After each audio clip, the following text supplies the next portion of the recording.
सभी का स्वागत है हमारे YouTube channel study with Dharamvir PD class में। फ्रेंड्स, आज हम फिर से एक नई वीडियो को लेके आ गए हैं।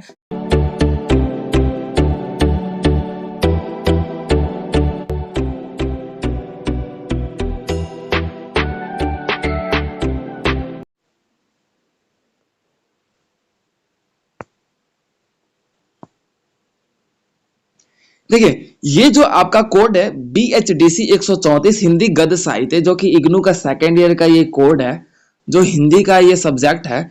इसमें आपका देखा जाएगा कि जो हिंदी गद्य है, इट मीन्स जो हिंदी लैंग्वेज है, उसमें एक गद्य की साहित्य व्यवस्था की रचना होती है, एक नया परिवर्तन होता है।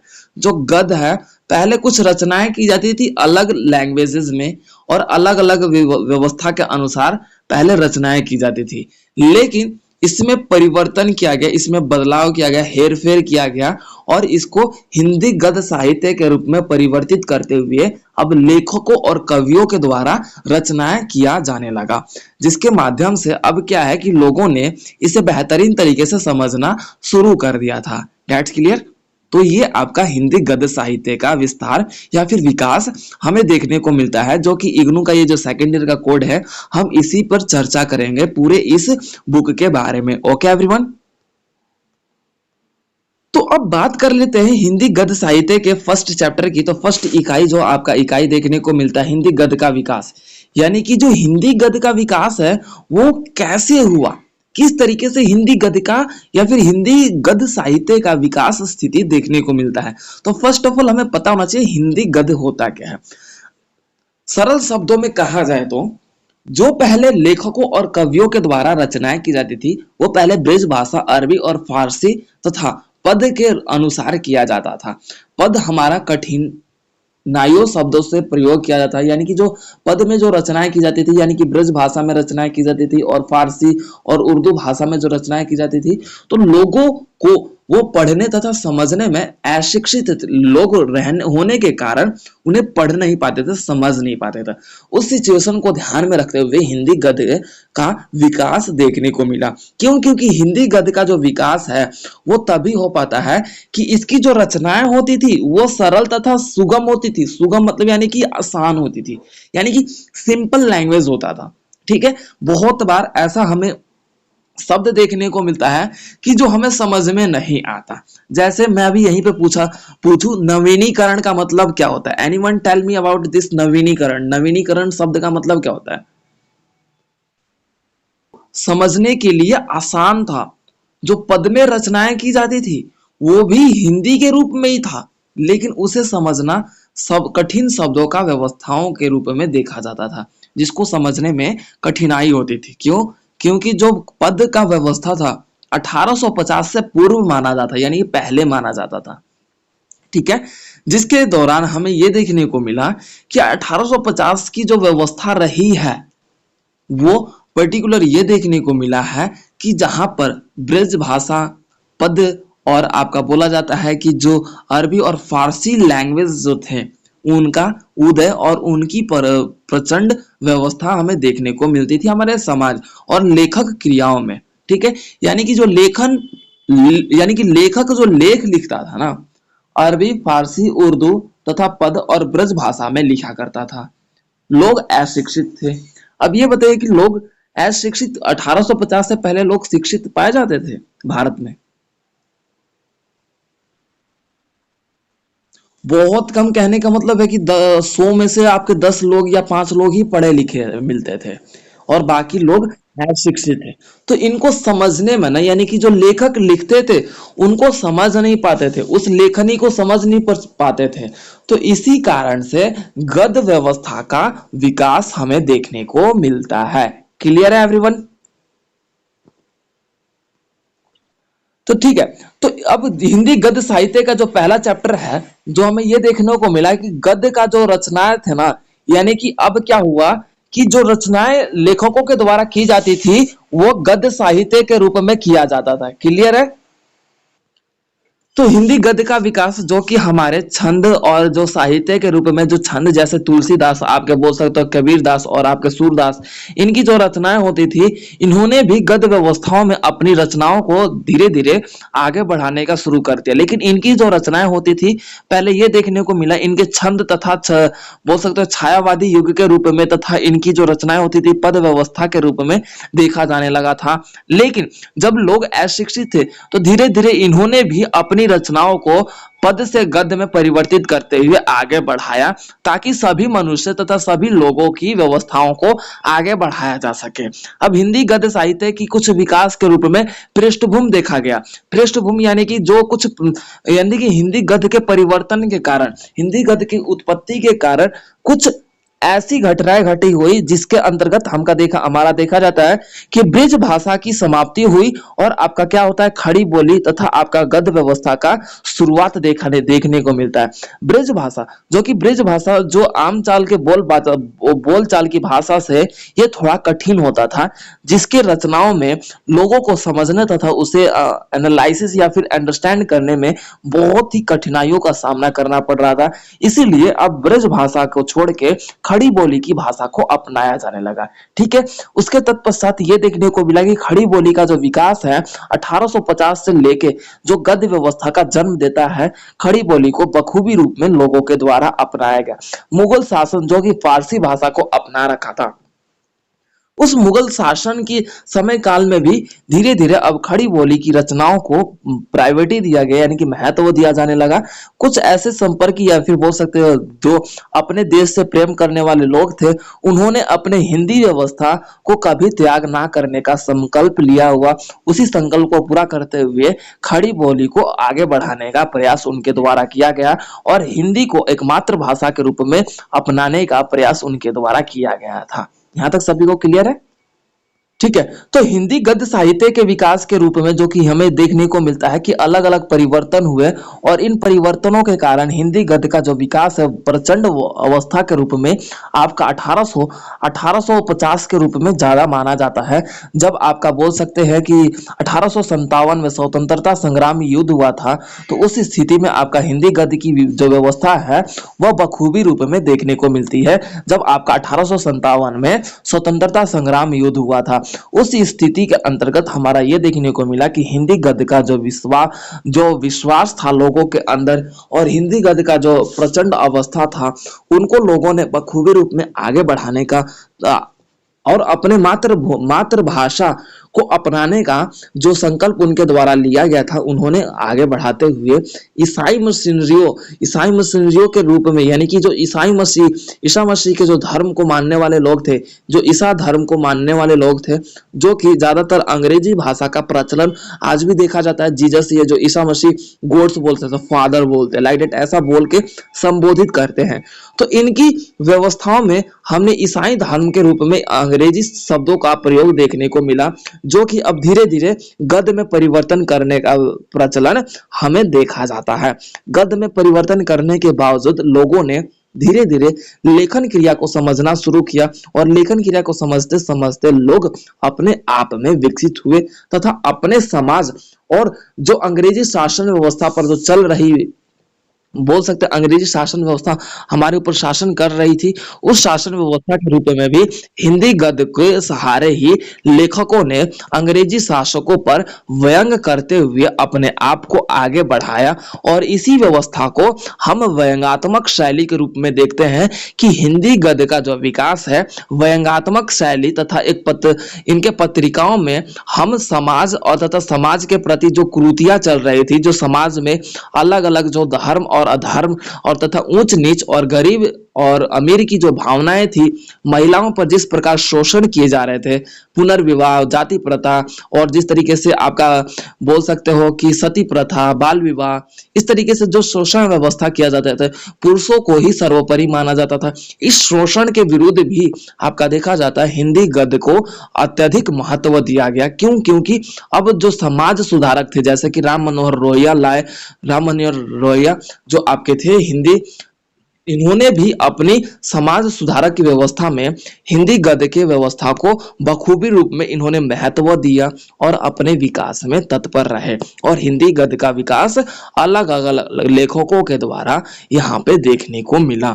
और अंग्रेजी शासन व्यवस्था का विरोध करते हुए अलग अलग जो बोल सकते हैं राजा शिव प्रसाद आपके बोल सकते हैं, ठीक है, इन्होंने अपनी रचनाओं के माध्यम से हिंदी गद्य का व्यवस्था को आगे बढ़ाने का प्रयास किया गया था, ताकि हमारा जो अस्तित्व है वो ऐसे ही एज इट इज बरकरार रह सके। ठीक है। और उसके तत्पश्चात आपका देखा जाता है हिंदी गद्य में आपका एक समय काल आता है, और आप देख सकते हो पेज नंबर आपका देखा जाएगा 18 है। तो इसमें आपका एक टाइम पीरियड आता है जो भारतेंदु युग के नाम से प्रसिद्ध है। हरिश्चंद्र भारतेंदु के जो व्यवस्था है, हरिश्चंद्र भारतेंदु के नाम से ही इस युग का नामकरण होता है। नामकरण यानी कि नामकरण किया जाता है। 1875 से लेके 1973 ये काल रहता है।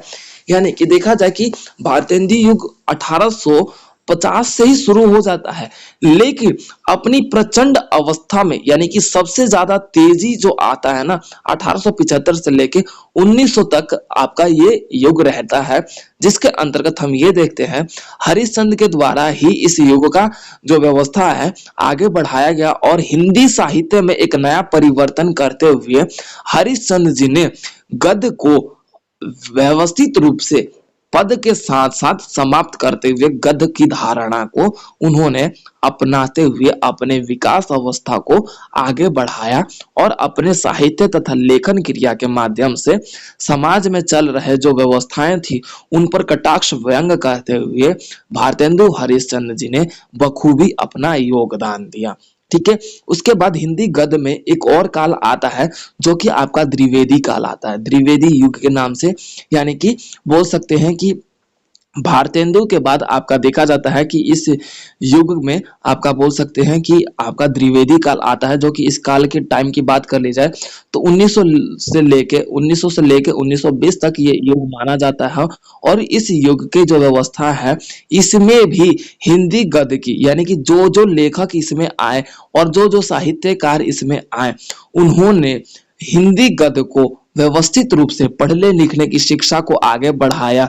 अंग्रेजी शिक्षा को पढ़ते पढ़ते लोगों ने अपने धारणा तथा हिंदी साहित्य को आगे बढ़ाने का प्रयत्न किया तथा प्रयास किया। और उन्हीं के माध्यम से हमें यह देखने को मिला कि हिंदी गद्य का जो विस्तार है धीरे धीरे विकसित होता गया और अपनी प्रचंड अवस्था में देखने को मिला कि द्विवेदी युग के अंतिम छोर में आपका देखा जाता है हिंदी गद्य का बखूबी रूप में प्रचलन हमारे हिंदी भारतीय साहित्य में देखने को मिला। क्लियर है यहाँ तक सभी को? अब उसके तत्पश्चात आता है कि हिंदी गद्य साहित्य के जो सरल लैंग्वेज को और ज्यादा सरल करने के लिए कुछ लेखक आए जैसे कि प्रेमचंद, उनके द्वारा हिंदी गद्य को किस तरीके से आगे बढ़ाया गया, जो कि द्विवेदी काल के साहित्य के रूप में ये आपके साहित्यकार माने जाते हैं, जिन्होंने अपनी रचनाओं के माध्यम से देश में चल रहे जो अलग अलग प्रथाएं थी जैसे उपन्यास के माध्यम, नाटक के माध्यम, निबंध और जीवनियों के माध्यम से इन्होंने प्रेमचंद जी ने अपने कहानी के माध्यम से अलग अलग समाज में जो चल रही कुरीतियों पर उन्होंने व्यंग्यात्मक शैली के माध्यम से इसे आगे बढ़ाने का प्रयास किया और समाज में एक नई दिशा और एक नई व्यवस्था का जन्म देने का इनके द्वारा प्रयास किया गया। जिस तरीके से हम ये देखते हैं कि आपका देखा जाता है कि प्रेमचंद के द्वारा ही आपका देखा जाता है दो बैलों की कथा हो गई और आपके एक और उपन्यास बोल सकते कहानी हो गया, जिस प्रकार आपका देखा पूस की रात हो गई। जैसे जैसे इनके उपन्यास हमने आगे बढ़े जिसमें इन्होंने अपनी उपन्यास को व्यवस्था है या फिर साहित्य व्यवस्था है इन्होंने बखूबी रूप में अपने आप को विकसित करते हुए समाज की कुरीतियों तथा समाज में जो विवाद थे विवादात्मक जो भावनाएं थी इनके द्वारा बखूबी रूप में खत्म किया गया। आचार्य रामचंद्र शुक्ल के द्वारा जो निबंध लिखे जाते थे उन्होंने भी इन प्रेमचंद यानी कि प्रेमचंद की निर्देशानुसार इन्होंने अपने आप को विकसित करने का प्रयास किया। ठीक है। तो ये आपका पूरा फर्स्ट चैप्टर था जिसमें हमने ये देखा कि हिंदी गद्य साहित्य का विस्तार क्यों होता है और क्यों ये देखने को मिलता है और हिंदी गद्य साहित्य का विस्तार किस तरीके से होता है और उसके पृष्ठभूमि क्या है। क्लियर है एवरीवन? अब बात कर लेते हैं हमारा चैप्टर नंबर 2 की, जो इसके चैप्टर में सेकंड है आपका हिंदी गद्य की विविध विधाएं। हिंदी गद्य में जो विविध विधाएं हैं जिसके अंतर्गत हमारा नाटक आ जाता है, उपन्यास आता है, कहानी आ जाता है, लघु कथा आ जाता है, निबंध, आलोचना, यात्रा वृत्तांत, रिपोर्टाज, ये हमारे विविध विधाएं। यानी कि हिंदी गद्य में हम कितने प्रकार की व्यवस्थाएं देख सकते हैं।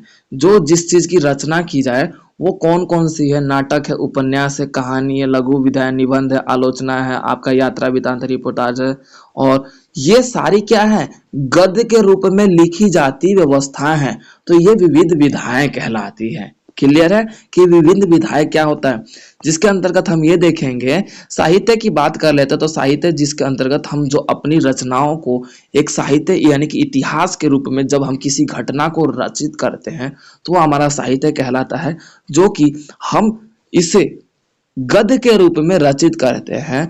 और यही हमारा देखा जाता है कि हिंदी गद्य की विविध विधाएं का ये आपका पहला पॉइंट आता है, साहित्यिक रूप। ठीक है, जिसके अंतर्गत हम देखते हैं कि गद्य की जो रचनाएं होती है वो महत्वपूर्ण रूप से साहित्य भी आपका गद्य के रूप में ही लिखा जाता है। क्लियर है। अब उसके बाद हमारा नाटक आ जाता है। नाटक की बात कर लेते हैं तो नाटक जिसके अंतर्गत हम ये देखेंगे कि बहुत सी बात हमारे मोहल्ले और हमारे गलियारियों के बीच कुछ नाटक खिलाने वाले या फिर नाटक करने वाले आते हैं लोग, तो उनकी जो हमारे मोहल्ले और जो हमारे गांव के शहरों के क्षेत्रों में कुछ गलियों में आते हैं, जैसे रामलीला हो गया, रासलीला हो गया, ये जो हमारे नाटक होते हैं, तो इन नाटकों का भी एक लिखित व्यवस्था होता है। अब ये नहीं कि हाँ मान लो कि वो तो पढ़े लिखे लोग को, लेकिन जब हम किसी पर्दे के रूप में करते हैं तो सबका एक कैरेक्टर के अकॉर्डिंग यानी कि सबका एक पात्र के अकॉर्डिंग उन्हें लिखकर प्रदान किया जाता है कि भाई हमें ये बातें बोलनी है, इन शब्दों का उच्चारण करना है। तो उस स्थिति में क्या है, वो भी जो लिखा जाता है वो गद्य के रूप में लिखा जाता है नाटक को भी। ठीक है, एवरीवन गॉट इट।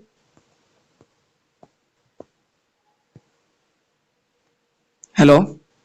नाटक भी आपका गद्य के रूप में देखा जाता है। तो नाटक कई प्रकार से हो सकते हैं हमारे, जो बोल सकते हो कि हमारे नाटकों का जो प्रकार देखा जाए तो हमारे गलियारियों के बीच कुछ लोग आते हैं। रेडियो नाटक भी हो गया, टेलीविजन नाटक भी हो गया, जिसे हम सीरियल्स के रूप में जानते हैं। रेडियो में जैसे हाँ नुक्कड़ नाटक भी हो गया, जिसके अंतर्गत हमारा एकांकी नाटक भी हो गया। ये सारे नाटकों के प्रकार हैं जिसे गद्य के रूप में रचित किया जाता है। क्लियर है।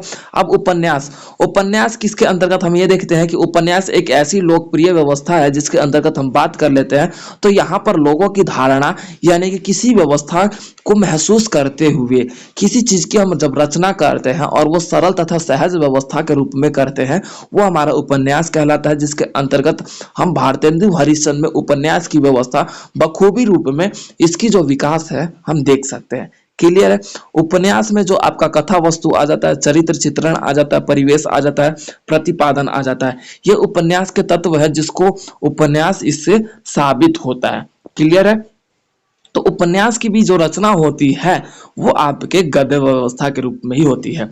कहानी, कहानी एक सरल व्यवस्था है जो कि आम नागरिक भी तथा आम व्यक्ति भी इसे समझ सकता है, जो कि एक स्टोरी के रूप में होता है। कहानी एक लोकप्रिय विधा है जो कि हमें देखा जाता है। कहानी का अगर तत्व की बात कर लेते हैं तो इसमें कथा वस्तु यानी कहने वाला लोग होता है, चरित्र चित्रण यानी कि पात्र होते हैं, परिवेश यानी कि जो लोग होते हैं, और संरचना शिल्प यानी कि बोलने वाले एक तरीका होता है। तो कहानी भी गद्य के रूप में लिखी और बोली जाने वाली व्यवस्था के रूप में देखा जाता है। क्लियर है एवरीवन। अब उसके बाद हमारा आ जाता है कि कहानी, कहानी में अब मैंने बता दिया कि गद्य के रूप में लिखा जाता है। कहानी के देखा जाता है तो बहुत से प्रकार होते हैं। वातावरण प्रधान होता है, चरित्र चित्रण होता है, ऐतिहासिक कहानी, सामाजिक कहानी, इन सभी कहानियों को भी हम गद्य की व्यवस्था में देखते हैं। ठीक है। लघु कथा भी है क्या, ऊपर है क्या कुछ? अच्छा, ये टॉपिक गैप हो गया था तो मेरे को पता नहीं चला। हाँ, लघु कथा। देखो, लघु कथा की जो रचना होती है ये भी एक कथा के रूप में होता है। जैसे कि आपने क्या है, कई बार वो देखा होगा कि जब हमारे गीत होती है, कथा होती है, तो वो भी सरल तथा सुगम और जो आम चाल की बोल भाषा है उसी के अनुसार ये लघु कथा की व्यवस्था भी देखी जाती है। जैसे कि आपका देखा जाता है कि इसमें जो कथा होती है वो एक बोल सकते हो मानव द्वारा निर्मित एक कल्पना के रूप में भी हो जाता है। जो मानव किसी व्यक्ति को संबोधित करते हुए भी लिख सकता है। तो लघु कथा की जो उपन्यास व्यवस्था है वो भी आपका देखा जाता है गद्य के रूप में देखने को मिलता है। क्लियर है एवरीवन? उसके बाद हमारा आ जाता है निबंध। निबंध की बात कर लेते हैं तो निबंध के जो शब्द हैं वो सरल तथा सृजनात्मक और संवाद के रूप में। निबंध क्या है? संवाद की स्थिति कहलाती है, जो कि एक व्यक्ति दूसरे व्यक्ति से बातचीत करने तथा अपने संदेश को मतलब स्थापित करने या फिर अपनी भावनाओं को प्रकट करने के लिए निबंध के रूप में रचित व्यवस्था को अपनाता है।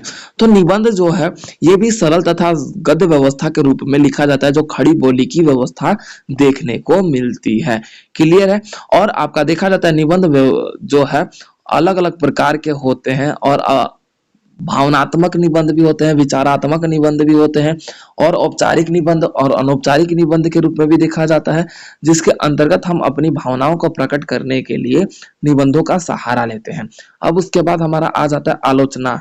आलोचना यानी कि जब हमारा किसी चीज की हम आलोचना करते हैं, चाहे हमारा सामाजिक हो, चाहे हमारा राजनीतिक हो, चाहे हमारा कोई भी व्यवस्था क्यों ना हो या फिर कोई व्यक्ति क्यों ना हो, तो हम उसकी आलोचना करने के लिए भी सरल तथा सुगम शब्दों का प्रयोग करते हैं, ताकि सामने वाला व्यक्ति आपकी आलोचना को समझ सके कि आप उसकी आलोचना कर रहे हो, उसकी तौहीन कर रहे हो, उसके साथ लड़ रहे हो। तो ये भी आपका गद्य के रूप में ही देखा जाता है। तो आपका देखा जाता है कि पूरा और आत्मकथा की जीवनी जो कि हम खुद की जीवनी, यानी कहने का मतलब है ये भी एक गद्य के रूप में लिखा गया व्यवस्था है, जिसके अंतर्गत लेखक या फिर कवि अपनी खुद के जीवन की कथा कहता है, यानी कि खुद के जीवन के बारे में बताता है कुछ ऐसी महत्वपूर्ण घटना जो उसके जीवन में बहुत ज्यादा भूमिका निभाता हो, चाहे वो सुखद भी हो सकता है और दुखद भी हो सकता है। क्लियर है एवरीवन? तो वो आत्मकथा या फिर जीवनी कहलाती है, जिसमें हम इसके लैंग्वेज की बात की जाए तो बहुत ही सरल और तथा सुगम पाई जाती है। एवरीवन क्लियर है? अब उसके बाद हम गद्य की व्यवस्था में देखा जाता है तो इसमें एक यात्रा वृत्तांत भी जुड़ है। यात्रा वृत्तांत की बात की जाए तो यात्रा, जब कोई व्यक्ति या फिर कोई लेखक किसी स्थान की यात्रा करता है, तो उस यात्रा के दौरान उसने जो जो दृश्य अपने आंखों या फिर अपने नेत्र के माध्यम से जो जो दृश्य को उसने अपने नेत्रों में समाहित किया है, उसकी भावुकता तथा उसकी जो मनोरम दृश्य की व्यवस्था है, और जिस स्थान की यात्रा कर रहा है तो उस स्थान पे जो जितने दिन वहां पे निवास किया तथा वहां पे लोगों की संख्या या फिर लोगों की जो व्यवस्था है किस तरीके की पाई जाती है, इन सभी की जब व्याख्या करता है वो आपका यात्रा वृत्तांत कहलाता है। जिस जो आपका लेखक है यात्रा वृत्तांत भी गद्य व्यवस्था के रूप में तथा सरल व्यवस्था के रूप में करता है। ठीक है?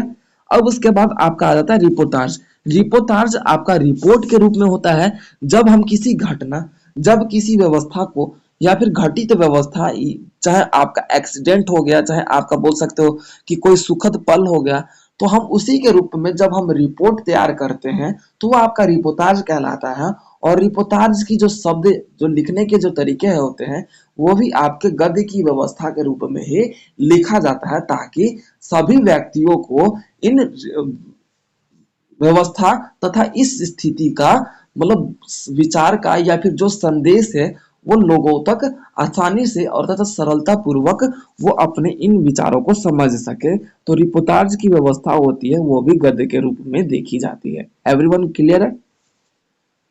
अब चैप्टर नंबर थर्ड की बात कर लेते हैं। तो चैप्टर नंबर थर्ड है आपका जैनेन्द्र और उनके उपन्यास साहित्य। इट मीन्स हम ये देखेंगे कि यहाँ पे आपके देखे जाते हैं जैनेन्द्र कुमार आते हैं और इनके उपन्यास कुछ आते हैं, जो कि इस पूरे पाठ्य पुस्तक की बात कर लेते हैं तो इस पाठ में हम यही देखेंगे कि जैनेन्द्र कुमार का जो जीवन है बहुत मार्मिक रहा है, और इनका जन्म माना जाता है कि 2 जनवरी 2005 में 1905 में माना जाता है।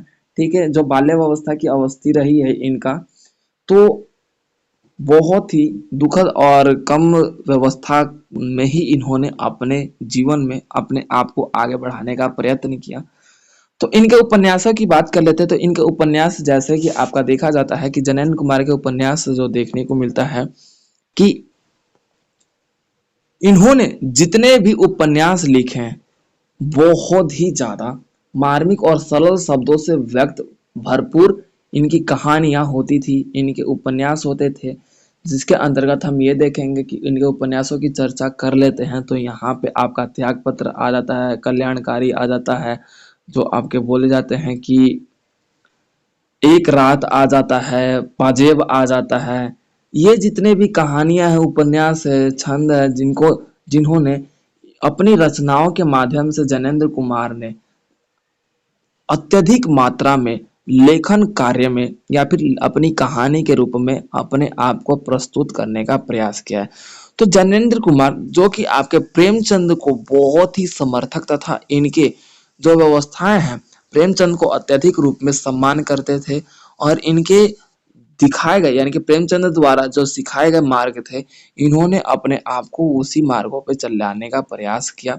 लेकिन इन्होंने प्रेमचंद की भावनाओं को कदर किया, ना कि उनके मार्गों पर चलते हुए अपने आप को अंत तक रखा।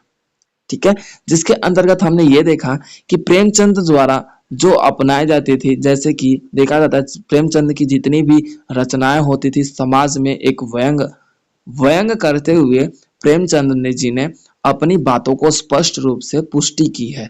अब और इसके साथ साथ हमें यह भी देखने को मिला कि जैनेंद्र कुमार ने भी इन्हीं धारणा को अपनाते हुए समाज में एक नई सोच व्यवस्था को जागृत करने का अपना महत्वपूर्ण योगदान दिया है। तो जैनेंद्र कुमार के जो उपन्यास है, जिसको हम देखे जाते हैं कि इनकी जो उपन्यास लिखने की व्यवस्था है, वो काफी उनकी जो कथा है यानी कि उपन्यास लिखने की विषय है, वो प्रेमचंद द्वारा इन्होंने अपनी शिक्षा को ग्रहण यानी कि प्रेमचंद को अपना आइडियल माना करते थे। यानी कि बोल सकते हो कि जब हम किसी को अपना एक आइडियल मानते हैं कि भाई उसके जैसा बनना है, तो प्रेमचंद ने बखूबी रूप में अपने आप को वो जैनेंद्र कुमार ने बखूबी रूप से प्रेमचंद की धारणा को अपनाते हुए अपना आइडियल मानते हुए जैनेंद्र कुमार प्रेमचंद की दिखाए गए निर्देशानुसार व्यवस्था को अपने आप में आगे बढ़ाया। तो इनके कुछ उपन्यास है, जो उपन्यास आपके कुछ इस तरीके से देखे जाते हैं, जैसे आपका परख है। परख आपका देखा जाता है, जो उपन्यास की बात की जाए तो यहाँ पे मास्टर के रूप में देखने को मिलता है कि एक यहाँ पे पात्र आता है जो गरिमा, बहनी गरिमा, और आपका बोल सकते हो बिहारी की बहनी गरिमा, जो जिसका विवाह एक गरीब परिवार में हो जाता है। तो इन सभी उपन्यासों का जो एक मार्मिकता इन्होंने प्रस्तुत किया है, मार्मिकता यानी कि इनके उपन्यास में जो छुपा है वो दुख तथा पीड़ाओं का एक समावेश छुपा है। जैसे आपका सुनीता हो गया, त्याग पत्र हो गया। जैसे कि त्याग पत्र में देखा जाता है कि वहां पे प्रमोद की बुआ किस तरीके से, मृणाल जो है वो किस तरीके से, वो त्याग पत्र यानी कि जगन कुमार के कुछ महत्वपूर्ण उपन्यास है, जैसे कि आपका सुनीता, त्याग पत्र, ये बहुत ही इंपॉर्टेंट है, तो इन्हें अच्छे से कर लेना। मुक्ति बोध, ये भी बहुत ज्यादा इंपॉर्टेंट है। तो इन उपन्यासों में जो इनकी बात छुपी है ना, वो एक मुक्ति बोध यानी कि मुक्ति बोध क्या था, जो आपका जैनेंद्र कुमार जो थे, उन्होंने इस मुक्ति बोध उपन्यास में क्या लिखा था भाई, जब यहाँ पे जो भी व्यवस्थाएं थी इन्होंने रचित किया था, किसी भी अपने उपन्यास में इन्होंने दुखों का सहारा लिया। दुखों का सहारा लिया किस रूप में, कि समाज में जो दुख लोगों को दिया जा रहा है, जो दुख लोग भोग रहे हैं या फिर बिता रहे हैं अपने ऊपर, तो उन दुखों से लोगों पर कितना पीड़ा हो रहा है, उनके दर्दों को, उनकी इस दर्द की भावनाओं को जैनेंद्र कुमार ने बखूबी अपनाते हुए उसकी बात को रखा। अब जैसे उदाहरण के रूप में एक उदाहरण ही दे देता हूं मैं त्याग पत्र के बारे में।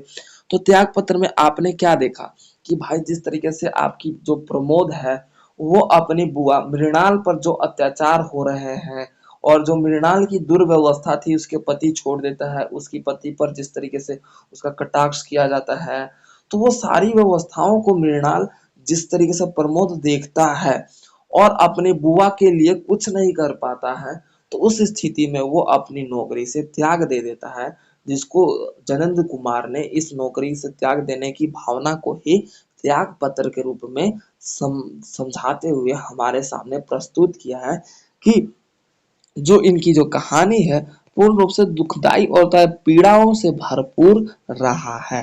क्लियर है। जिसके अंतर्गत हम ये देखेंगे कि प्रेमचंद के द्वारा भी इस तरीके से जो रचनाएं किए जाते थे वो समाज में एक जो किसान जैसे आप प्रेमचंद की बात कर लेते हैं तो जैसे कि आपकी दो बैलों की कथा जो आपने 12th या 11th या फिर 10th के आसपास से ये दो बैलों की कथा हीरा और अब बोल सकते हो मोती दो बैल।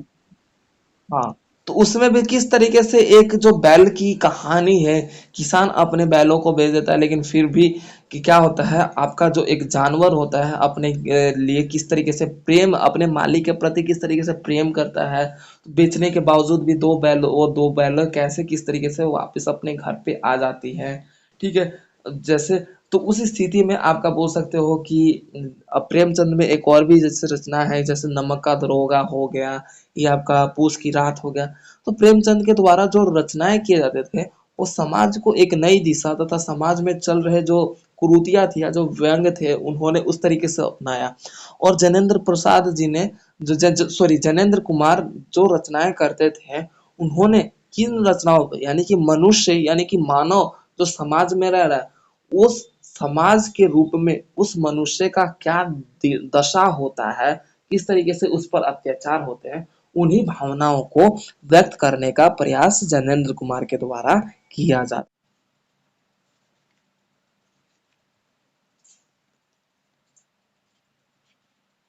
ठीक है, अब बात कर लेते हैं चैप्टर नंबर 4 की। तो चैप्टर नंबर 4 है आपका त्याग पत्र की अंतर वस्तु और विश्लेषण। ठीक है, तो ये आपका देखा जाता है कि जनेंद्र कुमार का तीसरा उपन्यास है जो कि बहुत ही ज्यादा प्रसिद्ध हुआ था, बहुत ही ज्यादा फेमस हुआ था। इसकी जो रचना थी जिसके अंतर्गत इसमें जो शब्द और तथा भाव पक्ष प्रस्तुत किए गए थे लेखक के द्वारा, उन्होंने इसमें ये रचना किया जिसके तहत ये देखने को मिला कि लेखक ने जिन भाव पक्ष का प्रयोग प्रस्तुत करते हुए इस उपन्यास की चर्चा अपने लेखन क्रिया में करते हुए अपने आप को आगे बढ़ाया तथा एक समाज में लेखन क्रिया की व्यवस्था को आगे बढ़ाने का प्रयास उनके द्वारा किया गया। तो सर्वप्रथम ने हमें ये देखने को मिला तो सर्वप्रथम हमें यह देखने को मिला कि इसमें जो दो पात्र आते हैं जो कि आपका देखा जाता है ये जो लिखा गया है त्याग पत्र जो ये उपन्यास है बहुत ही ज्यादा चर्चित और तथा फेमस उपन्यास जनेंद्र कुमार के देखा जाता है। और इस उपन्यास में जो त्याग पत्र जो नाम है ना वो हमें देखने को मिलता है कि अपने नौकरी से इस्तीफा देने की व्यवस्था पर ही त्याग पत्र का नामकरण देखने को मिलता है। ठीक है, इसमें आपके कुछ पात्र महत्वपूर्ण होते हैं जो कि उनके इर्द गिर्द में ही इनकी इसकी कहानी देखने को मिलती है। इसकी कहानी की जो संकल्पना है या फिर जो देखा जाता है व्यवस्था है वो इन्हीं के आसपास देखने को मिलता है। ठीक है, तत्पश्चात इनकी बात की जाए त्यागपत्र की तो इसमें आपका आता है एक आपका मृणाल, ठीक है, और दूसरा आपका आता है प्रमोद। ठीक है, और उसके बाद आपका देखा जाता है कि इन दोनों के आसपास ही ज्यादातर कहानी की व्यवस्था घूमती रहती है। मृणाल का पांचवा 5 साल छोटा होता है जो कि उसका भतीजा है। ठीक है, यानी कि जो प्रमोद है ना वो मृणाल का भतीजा है। ठीक है, और वो 5 साल छोटा है। अब उस स्थिति में आपका देखा जाता है कि जो अपनी स्कूली और कॉलेज की जो शिक्षा लेते समय आपका देखा जाता है कि मृणाल अपनी जो सहेली है शीला, यानी कि मृणाल की एक सहेली होती है उसका नाम क्या होता है शीला, उसका एक भाई होता है। कॉलेज की स्टडी करते समय उससे उसको प्रेम हो जाता है और उसी से आपका देखा जाता है मृणाल विवाह करने के लिए उस व्यक्ति से बाधित हो जाती है। ठीक है, उसके तत्पश्चात ऐसी उसकी घटना घटित होती है कि मृणाल का जो जीवन है दुखों से भरपूर होता है। जैसे कि आपका देखने को मिलता है कि उसकी जो मृणाल की जो बोल सकते हैं कि उसकी जो भाभी होती है यानी कि भैया की जो वाइफ होती है उनकी जो भाभी होती है बहुत ही ज्यादा उस पर प्रताड़ना करती है, उस पर टॉर्चर करती है या फिर मतलब बुरी तरीके से पीटती पाटती है उसकी भाभी। अब ये बात प्रमोद को पता चलता है तो उसके तत्पश्चात प्रमोद क्या करता है अपनी जो देखने को मिलता है कि मृणाल की वैवाहिक व्यवस्था को आगे बढ़ाने का प्रयास करता है। ठीक है, उसके तत्पश्चात ये देखने को मिला कि कोयले के व्यापार के माध्यम से आपका देखा जाता है कि इन दोनों की व्यवस्था है धीरे धीरे बेहतरीन भी होती है, लेकिन मृणाल की जिस तरीके से व्यवस्था से शादी होता है और एक बच्ची जन्म देती है, ठीक है, 10 महीने बाद वो मर भी जाती है। यानी कि मृणाल क्या, शादी होने के बाद एक बच्ची जन्म देती है और वो 10 महीने के बाद उसका जो बेबी है या फिर बच्चा है वो मर जाता है। उसके तत्पश्चात समाज में उसको सब लोग बहुत मतलब प्रताड़ना करते हैं, पीड़ित करते हैं, दुखों का उसे सामना करना पड़ता है। उस स्थिति में ये देखने को मिला कि जब मृणाल अपनी व्यवहारिक जीवन से खत्म होके, जैसे कि उसके बोल सकते हैं कि अत्यधिक पीड़ाओं का सामना करना पड़ा मृत्यु होने की व्यवस्था में, यानी कि उसके पति की जो व्यवस्था, यानी कि पति के घर पे रहती थी, तो उस व्यवस्था में उसके पति के घर में भी उसका कुछ महत्व नहीं देखा जाता था। मृणाल का जो जीवन है दुखों से भरपूर, तथा हमें ये देखने को मिला कि हमेशा से ही वो अपनी व्यवस्थाओं से भरपूर होती थी और अपने जीवन से संघर्ष शुरू से ही करती आए। जिस तरीके से उसने अपने बोल सकते हो मायके मायके यानी कि उसके अपने घर में जिस तरीके से उसने उसके भाभी उस पर प्रताड़ना कर रही थी, तो आपका देखने को मिला कि ससुराल में भी उसको उसी तरीके से प्रताड़ना व्यवस्था देखने को मिल रहा था, जिसके कारण मृणाल अपने जीवन से तंग आ चुकी थी, अपने जीवन से थक चुकी थी दुखों का सामना करते करते। उसके तत्पश्चात ये देखने को मिला कि मृणाल और जो प्रमोद है वो एक दूसरे को बहुत ही ज्यादा मानते थे। मृणाल अपने दुखों का वर्णन प्रमोद के सामने नहीं करती थी। क्यों? क्योंकि जो प्रमोद है अपनी अपने बुआ को दुखों में देखते हुए वो बर्दाश्त नहीं कर पाता था। तत्पश्चात ये देखने को मिला कि मृणाल और जो आपका देखा जाता है कि प्रमोद है एक दूसरे पर घनिष्ठ व्यवस्था से इनका जो संबंध था बहुत ही प्रेम, मां से भी अत्यधिक प्रेम आपका देखा जाता है कि प्रमोद अपनी बुआ को करता था। जिसके तत्पश्चात ये देखने को मिला कि मृणाल जिस तरीके से अपने दुखों का सामना अपने ससुराल तथा मायके में कर रही थी, फिर भी प्रमोद को अपने दुखों का झलक भी उसके सामने प्रस्तुत नहीं कर रही थी। क्यों? क्योंकि उसकी बुआ मृणाल को बखूबी पता था कि अगर वो अपने दुखों का उजागर प्रमोद के सामने करेगी तो प्रमोद कहीं ना कहीं उन दुखों को हटाने तथा आपका देखा जाता है कि उसे दूर करने के लिए जी जान एक करने तथा उसका प्रयास करने का जो रवैया रहेगा, तो उन दुखों की प्रताड़ना के लिए जिस तरीके से देखा जाता है कि मृणाल की जो भाभी है किस तरीके से जो कुर्सी का बेंत होता है, कुर्सी यानी कि बोल सकते हो कि बेंत वो होता है जब हम लकड़ी का कुर्सी नहीं होता तो उस पे हाथ रखने के लिए वो होता नहीं है सपोर्ट करने वाला, तो उस बेंत से उसकी जो भाभी उसे मारा करती थी। ये बात मृणाल को बहुत खनकती थी कि जो आपकी देखी जाती है कि जो मायका रहा और जो ससुराल रहा सभी तरीके से वहां से दुखों का। अब प्रमोद को ये बात पता चला कि उसकी भाभी यानी कि जो मृणाल की भाभी है उसे इस तरीके से मारा करती थी। तत्पश्चात प्रमोद है उनके खिलाफ आवाज उठाते हुए अपनी बुआ का समर्थन देते हुए वो अपने बुआ को वहां से दूर लेके जाता है। तत्पश्चात आपका देखा जाता है कि शादीशुदा जिंदगी भी ना मृणाल की दुखों से भरपूर रहा और मृणाल शुरू से ही दुखों का सामना करती आई। और उसके तत्पश्चात ये देखने को मिला कि जब उसके व्यवहारिक जीवन यानी कि सारे मतलब व्यवहारिक यानी कि इट मीन्स कि जब उसका ससुराल में भी जो जीवन था दुखों से भरपूर था, तो एक समय ऐसा आता है कि वो दूसरे के घर पर काम करने लगती है, यानी कि बोल सकते झाड़ू पोछा या फिर बोल सकते हो कि मेड जो होता है यानी कि नौकरानी के रूप में काम करने लगती है। तो आपका प्रमोद वहीं पर किसी कार्य हेतु उसी घर में जाता है, तब उसके पास अपने बुआ को इस तरीके से देखते हुए प्रमोद आंसू खून के आंसू की तरह रोने लगता है और अपनी बुआ से इस काम को छोड़ने के लिए त्याग करने के लिए कहता है। तत्पश्चात उसकी बुआ जवाब देती है कि तू मेरे कर्मों से यानी कि प्रमोद तुम मुझे अपने मेरे कर्मों से दूर कहाँ तक ले जाओगे? जो मेरा कर्म है, अगर मेरा कर्म दुखों से लिखा है तो वो मुझे दुख ही मिलेगा। मायके में भी दुख को सामना करना पड़ा, ससुराल में भी अगर यहाँ पे दुख लिखा था, तभी मुझे दुखों का सामना करना पड़ा। तब उसके तत्पश्चात प्रमोद की बातों को टालते हुए वो इस नौकरी को यानी कि नौकरानी के कार्य को छोड़ने के लिए बाधित नहीं थी। उसके तत्पश्चात देखने को मिला कि प्रमोद जो है अपने इस बुआ के दुखों को देखते हुए क्या करता है, अपने नौकरी से त्याग पत्र दे देता है, यानी कि त्याग कर देता है कि मेरे इस नौकरी में रहने का क्या फायदा जब मैं अपने बुआ की ही रक्षा नहीं कर पा रहा। तभी जाके जैनेंद्र कुमार ने इस उपन्यास का नाम त्याग पत्र रखा है। क्लियर है एवरीवन?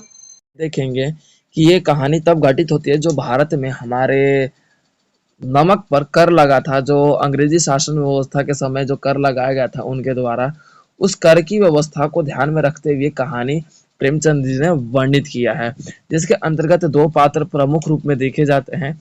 एक मुंशी वंशीधर, ठीक है, जिसके अंतर्गत इनके पिता का भी यहाँ पे थोड़ा रोल आता है, जिसके अंतर्गत इनके पिता आपका देखा जाता है कि इन्होंने अपनी नौकरी की यानी कि जो सरकारी व्यवस्था की नौकरी प्राप्ति के लिए बहुत कठिन परिश्रम तथा ईमानदारी की एक मूर्ति माने जाते थे मुंशी वंशीधर, जो कि अपनी व्यवस्थाओं पर तथा अपनी ईमानदारी की जो सोच व्यवस्था थी उसी पर चलने के लिए आजीवन भर यानी कि जीवन भर उसी पर चलने के लिए अपने आप को बरकरार रखना चाहते थे या फिर बाधित रखना चाहते थे, जिसके तहत हमें ये देखने को मिला कि जब इन्हें सरकारी नौकरी प्राप्त हुआ और यानी कि किसको, मुंशी वंशीधर को सरकारी नौकरी प्राप्त हुआ जो कि एक दरोगा के रूप में हुआ। और ये आपका देखा जाता है कि इन्होंने अपनी जो पद की व्यवस्था है वो एक समुद्री इलाकों या तटीय इलाकों में किया, और जिसके तहत जब इन्हें नौकरी पे जाने के लिए जब आगे बढ़े तो इनके पिता ने एक बहुत ही महत्वपूर्ण पंक्ति कहते हुए कहा कि पुत्र वंशीधर, जो ये मासिक आय होता है यानी कि मंथली इनकम होता है, ये पूर्णमासी की चांद की तरह होता है जो एक समय आता पूरा है लेकिन धीरे धीरे वो घटता जाता है और एक दिन समाप्त हो जाता है। ठीक है, आपने क्या देखा है, पूर्णमासी की जो चांद होती है वो पूरा दिखता है लेकिन रोज धीरे धीरे वो घटता जाता है। ठीक उसी तरीके से ये बात इनके पिताजी ने कहा कि जो हमारा मासिक आय होता है यानी कि जो हमारा पैसा बोल सकते हैं मंथली इनकम होता है, मंथली सैलरी होता है, वो आता तो एक साथ पूरा है लेकिन वो बस हमारी जरूरतों को पूरा करते हुए रह पाता है और एक दिन समाप्त हो जाता है।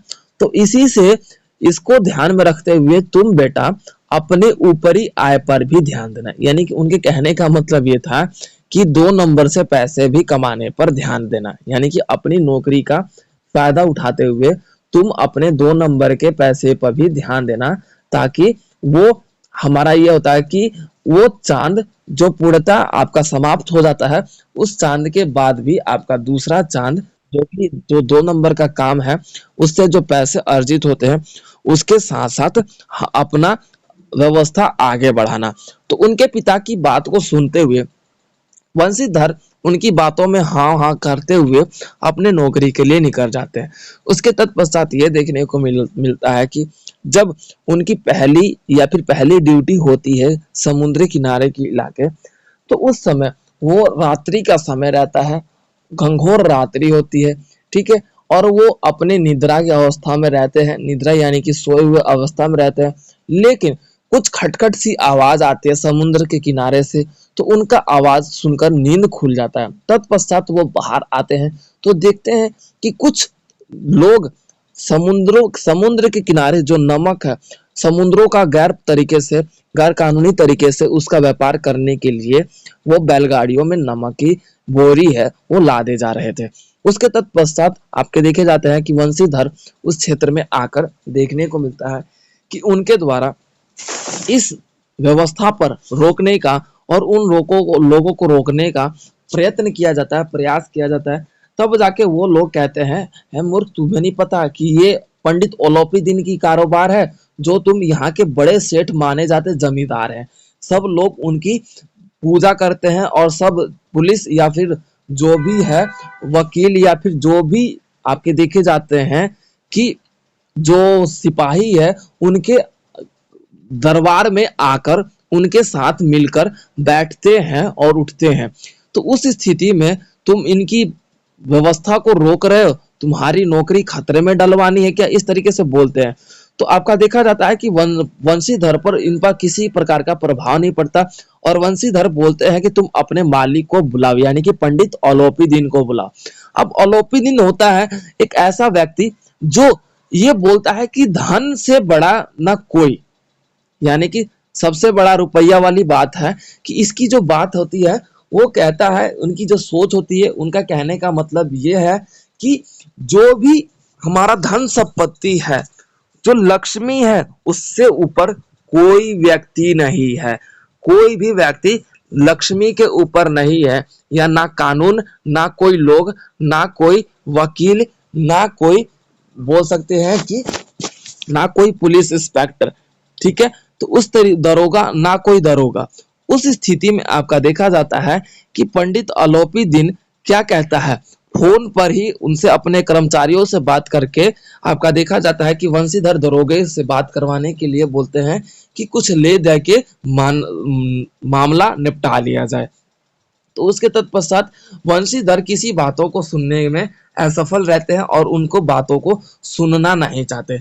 उसके तत्पश्चात आपका देखा जाता है कि जो पंडित अलोपीदीन है पूर्णतः अपनी व्यवस्थाओं को आगे लाते हुए और उनके मन में जो भावना थी कि जो नमक का दरोगा, यानी कि जो नमक का रखवाली करने वाला जो दरोगा है, वो कौन सा प्राणी है जो लक्ष्मी के ऊपर है। लक्ष्मी तो सबको अपने कदमों में झुका लेगी, लक्ष्मी के आगे तो सब माथा टेकते हैं, तो भला ये कौन सी खेत की मूली। इस तरीके से उसके मन में भावनाएं आता है और प्रसन्नता से वो आपके प्रेमचंद के पास आते हुए कहता है कि आपका देखा जाता है कि वो इसी तरीके से बात करते हुए आपका देखने को मिलता है कि उसकी भावना थी कि अब जो है वो वंशीधर जो है वो पिघल जाएगा।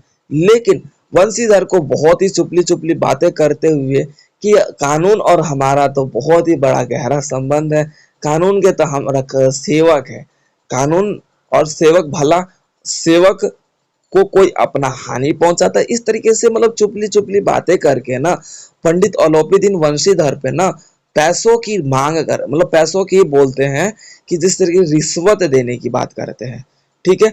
तो रिश्वत देने की बात करते हैं तो जिस तरीके से छोटे छोटे कदम, छोटे छोटे पैसे से शुरू होकर आपका देखा जाता है कि एक बड़े रूप में आपका देखा जाता है कि 40,000 रिश्वत देने की भी बात कर दी जाती है। लेकिन फिर भी वंशीधर जो है काहे को पिघलना और अपनी जो ईमानदारी की मूर्ति थे वो वंशीधर, उन पर किसी भी प्रकार का लक्ष्मी का जादू नहीं चल पाया। तो इस व्यवस्था को देखते हुए पंडित अलोपीदीन की मन में जो धारणा आई कि भला इस दुनिया में ऐसा भी ईमानदार व्यक्ति है जो इस समय 40,000 की रुपये जो है उसको भी ठुकराने का प्रयास कर रहा है। तो ये बात वंशीधर को बहुत हल्की और उसके तत्पश्चात पंडित अलोपीदीन को यह बात खलकी और पंडित अलोपीदीन को गिरफ्तार करते हुए आपका देखा जाता है कि वंशीधर वकालत की व्यवस्था, यानी कि न्यायालय में अपनी व्यवस्था को आगे बढ़ाते हैं। न्यायालय में व्यवस्था में आगे बढ़ाते हैं तो वंशीधर को गिरफ्तार देखते हुए सभी आम जनता है हड़ताल के रूप में देखने को मिलती है कि न्यायालय के सामने आ जाती है और सेठ वंशीधर, जमींदार वंशीधर की गिरफ्तारी के लिए आपका देखा जाता है कि न्यायालय भी चकित रह जाता है, ठीक है। वंशीधर अपनी व्यवस्थाओं को और अपने ईमानदारी की मूर्ति के रूप में वहां पे केस दायर करते हुए पंडित अलोपीदीन को कटघरे में साबित कर देते हैं। लेकिन पंडित अलोपीदीन धन की जो पावर, यानी कि जो पैसे की पावर, जो लक्ष्मी की पावर थी, लक्ष्मी की पावर दिखाते हुए पंडित अलोपीदीन ने वंशीधर के जो चाल, यानी कि उन पर लगाए गए जितने भी गुनहगार थे, उन्होंने कानून व्यवस्था को खरीद कर अपने ऊपर जितने भी गुना था वो सभी गुना को बाइज्जत रूप में बरी करवाने के लिए अपने धन का प्रयोग करते हुए अपने आप को बाइज्जत करवा लिया, ठीक है। उसके तत्पश्चात ये देखने को मिला कि जज जिस तरीके से अपनी वकालत की व्यवस्था में उन्हें बाइज्जत बरी करते हुए पंडित अलोपी दिन की जो दरोगा यानी कि सॉरी वंशीधर के जो दरोगा पद था उससे निष्कासित करने का फैसला भी सुना दिया कि आप अपने शक्तियों का और अपने कार्य के प्रति प्रेरित तो थे, लेकिन एक जाने माने सेठ, एक जाने माने जमींदार जो ईमानदार है, आप उनको गिरफ्तार करके उनकी जो बोल सकते हैं कि भूमिका थी, उनका जो बोल सकते हैं आदर्श जो स्थिति था समाज में, वो अब खराब हो चुका। इसके तत्पश्चात आपकी जो दरोगा पद की जो आपने गलत तरीके से प्रयोग किया, इससे आपको निष्कासित किया जाता है। उसके तत्पश्चात वंशीधर को उनके दरोगा पद से हटा दिया जाता है। तत्पश्चात आपका देखा जाता है कि जो वंशीधर अपने घर आते हैं तो उनकी पत्नी भी उन पर कटाक्ष करते हुए, व्यंग करते हुए बोलती है, तथा उनके पिता जिस तरीके से बोलते थे कि ये तो पूर्णमासिका की चांद होती है जो प्रतिदिन खत्म होता रहता है, तो उसके पिता इसी तरीके से कटाक्ष करते हैं, भला तुझे अत्यधिक पैसे या फिर दो तरीके से पैसे नहीं कमाना चाहिए था, तो लेकिन पूर्णमासी की चांद तो अपने पास रखना चाहिए था, यानी कि नौकरी तो अपने पास रखनी चाहिए थी। अब नौकरी से निष्कासित हो गया, अब भला अब कैसे अपना जीवन यापन करेगा या फिर घर चलाएगा। उसके तत्पश्चात आपका देखा जाता है कि पंडित अलोपी दिन उनके घर में एंट्री होता है। अब पंडित अलोपी दिन की एंट्री कहाँ होती है भाई? वंशीधर के घर में एंट्री होती है।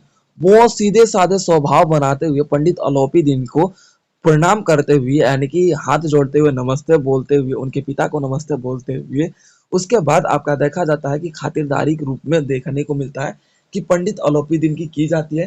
तत्पश्चात आपके पंडित अलोपी दिन एक चाल चलते हुए वंशीधर को अपने जायदाद का मुंशी बनाने का प्रयास करते हैं, और उस जायदाद की जो मैनेजर जैसे, यानी कि मुंशी क्या होते हैं भाई? मैनेजर के रूप में, जो कि सारा रोकड़ा ओकड़ा जितना भी पैसे धन संपत्ति जो भी है वो सबका मैनेजमेंट उनके द्वारा किया जाता है। तो उसकी व्यवस्थाओं को ध्यान में रखते हुए पंडित अलोपी दिन ने इन मुंशी वंशीधर पर अपनी मांग करते हुए कि आप मेरे जितने भी है कारोबार को संभालने का प्रयास करें, आप ही मेरे कारोबार को संभालिए, हम आप इतने ईमानदार हो, मुझे अब अपनी गलती का एहसास होता है। इस तरीके से वो अपने मन में सोचते हुए अपनी बात प्रकट करता है, और वंशीधर को ये थोड़ा आश्चर्यचकित हुआ कि किस तरीके से मैंने इन पर मतलब गुनहगार की भावना भी रखी और इनको मतलब न्यायालय में भी ले गया, लेकिन फिर भी ये इतने मेरे पे मेहरबान हो रहे हैं। और उन्हें मतलब इस तरीके से वंशीधर को दिखाया ना कि उन्हें लगे ही ना कि वो मतलब छल कपट के लिए या फिर अपने फायदे के लिए वंशीधर को अपने साथ लेना चाहता था। लेकिन पंडित अलोपी दिन का क्या चाल था भाई कि इससे बड़ा ईमानदार व्यक्ति अगर कोई मेरे पास होगा या फिर इससे बड़ा ईमानदार व्यक्ति कोई नहीं हो सकता, और मेरे कारोबार को संभालने के लिए ईमानदारी होना आवश्यक है। अगर ईमानदार रहेगा तो ये कोई भी छल कपट, ना रुपया इधर उधर हिलाएगा, ना रुपया इधर उधर मतलब नुकसान पहुंचेगा। तो इसी चाल को ध्यान में रखते हुए वंशीधर के सामने प्रस्ताव रखते हुए वो कहते हैं कि आपको अनेक प्रकार की सुविधा प्रदान की जाएगी, बैलगाड़ी व्यवस्था, जो भी हो गाड़ी वगैरह, आपको बंगला दिया जाएगा रहने के लिए, नौकर चाकर सब दिया जाएगा, और महीने की 6,000 रुपए सैलरी दी जाएगी। ये सारे उस समय की बात कही गई। तब उसके बाद आपका देखा जाता है कि ये आपकी कहानी जो है वंशीधर की इसी प्रस्तावना को स्वीकार करते हुए ये पूर्णतः कंप्लीट होता है। तो देखो इसमें पंडित अलोपी दिन का फायदा था, तभी वो आपका देखा जाता है कि मुंशी बनाने के लिए अपने कारोबार का वो आपके पंडित वंशीधर के घर पे आते हैं। तो ये आपका पूरा चैप्टर नंबर 5 था जो अब कंप्लीट होता है। ठीक है, चैप्टर नंबर 6 इसमें आ जाता है जो कि नमक का दरोगा की कथा वस्तु और विश्लेषण है, जिसमें हमने ऊपर ही आप लोगों को बता दिया कि विश्लेषण में आप लोगों को पूरा चर्चा कर दिया कि किस तरीके से नमक का दरोगा जो है कहानी है उसका क्या सार रहा है, किस तरीके से अलोपी दिन ने प्रस्तावना रखते हुए पंडित वंशीधर को अपने मतलब अपने कारोबार का मुंशी बनाने का प्रयास किया, और उनके द्वारा किस तरीके से अपने जो कारोबार है उसको एक ईमानदार व्यक्ति के रूप में, एक ईमानदार व्यक्ति के हाथों में थोपना या फिर उसे आगे बढ़ाना उनका सबसे बड़ा मोटिव था। उसके तत्पश्चात ये देखने को मिला, ये कथा वस्तु की बात कर लेते हैं तो इसमें आपका देखा जाता है कि इस कहानी में हमें ये शिक्षा मिलती है कि जिस तरीके से हमारे जो समाज में जो अनेक प्रकार की स्थितियां पैदा हुई जिसके कारण आज व्यक्ति दो तरीके से काम करना चाहता है, एक गैर कानूनी तथा एक बोल सकते हो कानूनी तरीके से। तो गैर कानूनी तरीका जो है वो हमें देखने को मिलता है कि एक बोल सकते हो चालाक व्यक्ति के द्वारा छल कपट के धारणा को अपनाते हुए अपनाया जाता है। जिस तरीके से आपका देखा जाता है कि किस तरीके से वंशीधर अपने ईमानदारी व्यवस्था को आगे बढ़ते हुए चल रहे थे, लेकिन कानून उन्हीं का साथ नहीं दिया और कानून व्यवस्था के ऊपर में आज जो गैर कानूनी व्यवस्था है वो बेहतर तरीके से कानून को अपने जो जेब में लेकर चलने वाली बात हो जा रही है। यहाँ पर जो नमक है दरोगा जिस तरीके से पंडित अलोपीदीन ने अपने धन संपत्ति का फायदा उठाते हुए उसका उपयोग करते हुए अपने आप को बेगुनाह साबित कर दिया और वंशीधर को ही बोल दिया गया, जिस तरीके से उनके पद से निष्कासित कर दिया, उनके पद से उनको त्याग देना पड़ा। और जिस तरीके से आपका देखा जाता है कि ये नमक का जो दरोगा कहानी का शीर्षक है पूर्णतः हमारे समाज से वर्णित किया गया है कि आज हमारे समाज में जिस तरीके से अन्याय हो रहा है या फिर अत्याचार हो रहा है, दो तरीके से काम हो रहे हैं, तो वो काम हमारे स्वतंत्रता प्राप्ति से पहले भी जो हमारे अंग्रेजी शासन व्यवस्था हम पर कर लगा रखा था, तो उस व्यवस्था में गैर कानूनी तरीके से नमकों की चोरी की जाती थी। ये बातें हमारे प्रेमचंद के द्वारा जिस तरीके से इस पाठ्य पुस्तक में के पाठ में रचित किया गया है। तो इस कहानी के सार से हमें यही पता चलता है कि कहानी हमें ये हमारे समाज के एक ऐसे दर्शन के रूप में दिखाना चाहता है जिसमें हमारा क्या हमारे निश्चित व्यवस्था में हमारे जो राजनीति है तथा हमारा वातावरण है वो किसी भी कार्य को करने के लिए अपने गलत तरीकों का प्रयोग कर रहा है। तो ये आपका कथा सार के रूप में देखा जाता है कि इसमें आपके देखे जाते हैं मुंशी वंशीधर महत्वपूर्ण रूप से इसके मुख्य पात्र होते हैं और पंडित अलोपीदीन इसका दो महत्वपूर्ण पात्र होते हैं जिनके इर्द गिर्द ही इनकी कहानी घूमती हुई नजर आती है। अब इनकी जो पात्रों की बात कर लेते हैं तो प्रमुख पात्र में आपके पंडित अलोपीदीन जो थे आपके करोड़पति एक जमींदार के रूप में जाते थे, जो कि आसपास उनके वातावरण में उनकी बहुत इज्जत थी और ये दो दो नंबरी तरीके से या फिर गैर कानूनी तरीके से नमक का व्यापार करते थे और अपने व्यापारिक व्यवस्था में आगे बढ़ते थे और जिसके तहत ये धन को और लक्ष्मी को सबसे सर्वोपरि मानने की इनकी व्यवस्था देखने को मिलती थी और ये लक्ष्मी को अपनी एक ऐसी सोच व्यवस्था के रूप में अपना रखे थे जो कि लक्ष्मी के ऊपर कोई व्यक्ति नहीं है, ये इनका मानना था। अब मुंशी वंशीधर के रूप में देखा जाए तो मुंशी वंशीधर नमक के दरोगा कहानी के मुख्य पात्र हैं जिनके इर्द गिर्द कहानी शुरू से लेकर अंत तक इनके इर्द गिर्द कहानी घूमती है, जो एक आज्ञाकारी पुत्र के रूप में भी देखे जाते हैं तथा एक ईमानदार व्यक्ति के रूप में जो कि जिस तरीके से अपने नौकरी के प्रति जिस तरीके से उन्होंने ईमानदारी निभाई, शुरू से अंत तक अपने नौकरी से उन्हें हटना पड़ा लेकिन उन्होंने ईमानदार व्यवस्था को कभी छोड़ा नहीं। तो ये आपका कथा सार के रूप में था जो कि चैप्टर नंबर 6 अब आपका कंप्लीट होता है। और इसके शैली की बात कर लेते हैं तो कहानी में जो घटना घटित हुआ एक मार्मिक कहानी तथा एक समाज में एक सहजता रूप में कहानी को प्रकाशित करने का प्रेमचंद के द्वारा प्रयास किया गया और इस कहानी से जो हमें देखने को मिला कि प्रेमचंद जी ने अपनी व्यवस्थाओं और अपनी धारणा को व्यक्त करते हुए समाज के इस दो नंबर या तथा गैर कानूनी तरीके के कार्य को उजागर करने का प्रयास किया गया। क्लियर है? ये आपका चैप्टर नंबर 6 कंप्लीट होता है।